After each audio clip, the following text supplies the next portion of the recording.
Lundi 12 août 2024, lundi de la 19e semaine du temps ordinaire de l'année liturgique B.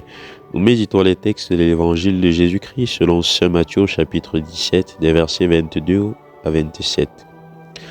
Comme Jésus et les disciples étaient réunis en Galilée, il leur dit : « Le Fils de l'homme va être livré aux mains des hommes.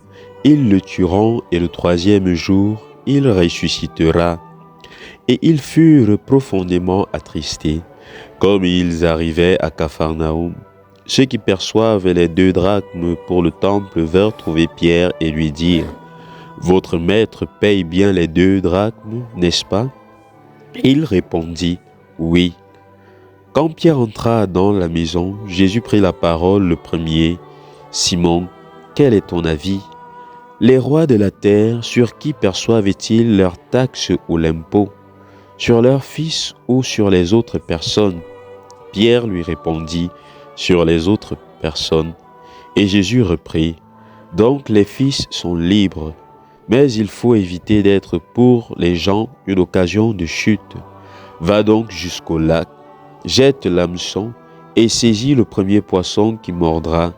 Ouvre-lui la bouche et tu y trouveras une pièce de 4 drachmes.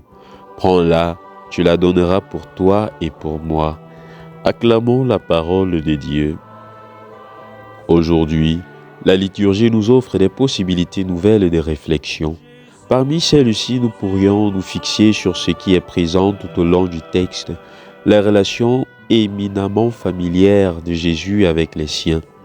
Saint Matthieu nous dit que Jésus et les disciples étaient réunis en Galilée.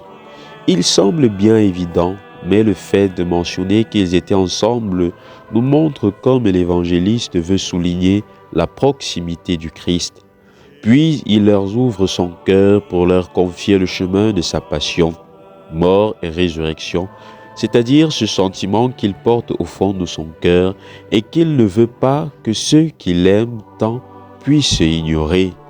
Après, le texte signale l'épisode du paiement des taxes et ici, à nouveau, l'évangéliste nous laisse entrevoir le traitement de Jésus en se mettant au même niveau que Pierre, en opposant les fils, Jésus et Pierre, exempts de payer aux autres qui sont obligés. Finalement, le Christ leur montre comment ils doivent faire pour obtenir l'argent nécessaire pour payer, pas seulement pour lui, mais pour eux, de façon à ne pas être une occasion de chute et de scandale. Dans tous ces traits, nous découvrons une vision fondamentale de la vie chrétienne. Il s'agit de l'ardeur que Jésus y met pour rester avec nous. Le Seigneur dit dans le livre des Proverbes : « Trouvons ma joie dans les fils des hommes. » À noter comment cette réalité peut changer notre approche à la vie spirituelle, sur laquelle souvent nous ne plaçons aucune attention, alors que par contre nous tendons à mettre tout l'accent sur ce que nous faisons, comme si c'était cela le plus important. La vie intérieure doit se centrer sur le Christ Jésus, sur son amour pour nous, sur son dévouement jusqu'à la mort pour nous, dans sa recherche constante de notre cœur.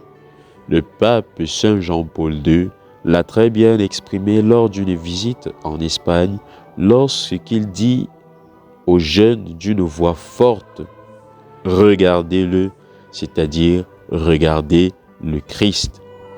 Que le Seigneur nous bénisse, qu'il nous garde de tout mal et nous conduise à la vie éternelle. Amen.